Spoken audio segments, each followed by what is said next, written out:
گزشتہ ایام میں کچھ بدکماش لوگوں نے دریدہ دہنی کرتے ہوئے حضرت خلیفہ اول بلا فصل سیدنا صدیق اکبر رضی اللہ تعالیٰ عنہ کی گستاخی اور اہانت کی، اور یہ سلسلہ اب بھی جاری ہے۔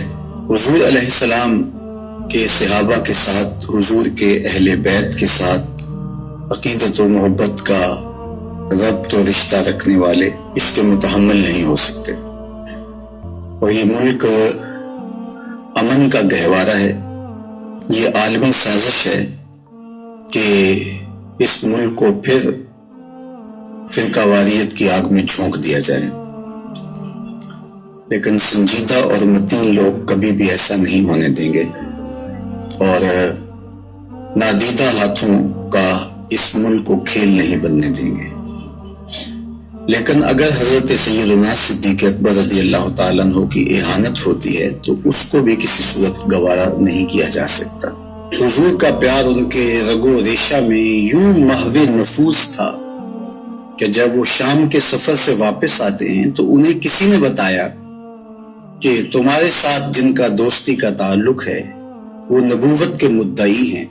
تو حضرت ابو بکر صدیق رضی اللہ تعالیٰ عنہ خود گئے اور حضور کے دروازے پہ دستک دی اور کہا کہ میں نے کچھ سنا ہے۔ فرمایا بالکل آپ نے سچ سنا۔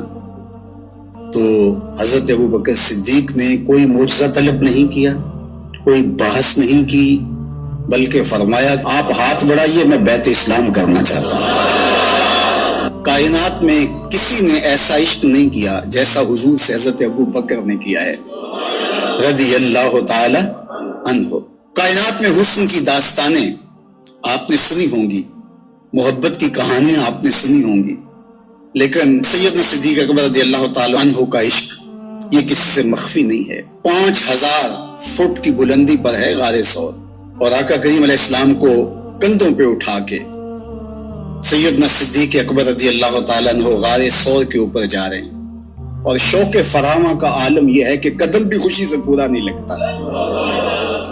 اللہ اکبر۔ پبا پار قدم نہیں لاندا، پبا پار قدم نہیں لاندا، سور پہاڑ تے چڑھیا جاندا، او پہ جاندا یار نبی دا، یار بھی یارے غار نبی دا۔ رنگ دیکھو، جمال دیکھو کہ مال بھی راہ خدا میں واز دیا، گھر کے اندر ایک پائی بھی نہیں رکھی۔ اللہ اکبر۔ وطن بھی چھوڑ دیا۔ آپ کے پورے خاندان نے حضور کے لیے قربانیاں دی۔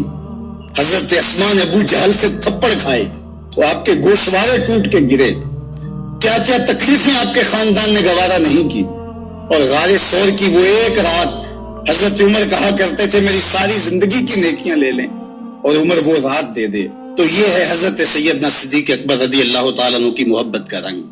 اب اس کا توازن دیکھیے، جب حضرت سیدنا صدیق اکبر رضی اللہ تعالیٰ عنہ کو پتہ چلا کہ حضور علیہ السلام کا وصال ہو گیا ہے، بڑا مشکل لمحہ تھا، اور یہ وہ لمحہ تھا کہ حضرت سیدہ رضی اللہ تعالیٰ عنہا کہہ رہی تھی صبت علیہ مصائب لو انہا صبت علی الارض سرنا لیالیا، جو مصیبتوں کے پہاڑ میرے اوپر ٹوٹے ہیں اگر وہ دنوں پہ پڑتے تو کالی راتیں بن جاتی۔ حضرت حسان بن ثابت رضی اللہ تعالیٰ عنہ کہہ رہے تھے کاش مجھے کالا سانپ لڑ جاتا اور میں دوسری سانس بھی نہ لیتا، اب جینا بیکار ہے۔ حضرت سیدنا بلال حبشی سامان باندھ رہے تھے، اب مدینے میں رہنے کی ضرورت نہیں، اب شہر چھوڑ جاؤں گا، اور حضرت سیدنا عمر رضی اللہ تعالیٰ عنہ تلوار نیام سے باہر کھینچی اور آپ نے لہرانی شروع کر دی، کہا میں کاٹ کے رکھ دوں گا جس نے کہا حضور کا وصال ہو گیا۔ چند لمحے سکتے میں حضور گئے، پھر اپنی حالت میں پلٹ۔ دوسری جانب جو منافقین تھے انہوں نے کہا واہ واہ حضور کے دم سے بہاریں تھیں، اب کس نے پڑھنی ہے نماز۔ جب حضور چلے گئے قصہ ختم ہو گیا، کہانی سمٹ گئی، لوگ جہاد پہ جاتے تھے، جانیں وارتے تھے، اپنے مال سے زکوٰۃ کیا صدقات بھی نکالتے، اب کس نے جان وارنی ہے، اب کس نے مال دینا ہے۔ اب یہ بول رہے تھے، اور حضرت عمر کہہ رہے تھے میں تلوار سے گردن کاٹ دوں گا اگر کسی نے کہا حضور کا وصال ہو گیا۔ تو صدیق اکبر رضی اللہ تعالیٰ عنہ جن کی رگ رگ میں حضور کا پیار تھا، ان کی ہڈیوں میں گودا نہیں تھا، عشق رسول بھرا ہوا تھا، تو ان کی کیفیت کیا ہونی چاہیے تھی، اور یہی تو عشق کا امتحان تھا۔ یہی تو توازن عشق اور عقل کا تھا جس سے جوہر نکھر کے آتا ہے. تو حضرت سیدنا ابو بکر صدیق رضی اللہ تعالیٰ عنہ ایک اونچی جگہ پہ کھڑے ہوئے اور حضور علیہ السلام کی وفات کی خبر دی اور پھر قرآن مجید کی اس آیت کو پڑھا. وما محمد الا رسول قد خلت من قبلہ الرسل افئن مات او قتل انقلبتم علی اعقابکم. اللہ اکبر. صحابہ فرماتے ہیں ہمیں لگا کہ یہ آیت نازل اس موقع کے لیے ہوئی تھی. یہ آیت پڑھنے کے بعد کہا الا من کان یعبد محمدا صلی اللہ علیہ وآلہ وسلم فإن محمدا قد مات. مجھے بتاؤ تم حضور کی عبادت کرتے تھے؟ اگر حضور کی پوجا کیا کرتے تھے، حضور کی عبادت کیا کرتے تھے تو وہ تو اپنا کام پورا کر کے اللہ کے حضور جا چکے. اور اگر تم اللہ کی عبادت کرتے تھے وہ کل بھی زندہ تھا، وہ آج بھی زندہ ہے، اسے موت نہیں ہے. فرمایا جس مشن کے لیے رسول کریم نے اپنی زندگی لگا دی اور سب کچھ دے دیا تاکہ جان بھی اللہ کے سپرد کر دی، کیا حضور کے چلے جانے کے بعد تم اس مشن کو چھوڑ دو گے؟ تو لوگوں کے اندر ہمت پیدا ہوئی. کہا کیوں چھوڑیں گے؟ تو کہا پھر اٹھو حضور کے دین کا جھنڈا پکڑ لو. اب منافقین کی ساری کھیل بگڑ گئی.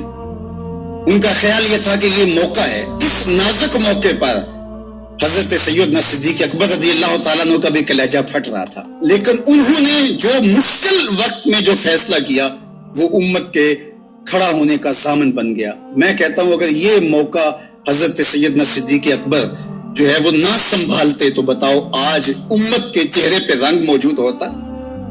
تو یہ سیدنا صدیق اکبر رضی اللہ تعالی عنہ کے عشق کا توازن تھا اور مشکل فیصلے، یہ سیدنا صدیق اکبر کا وہ رنگ تھا جو آپ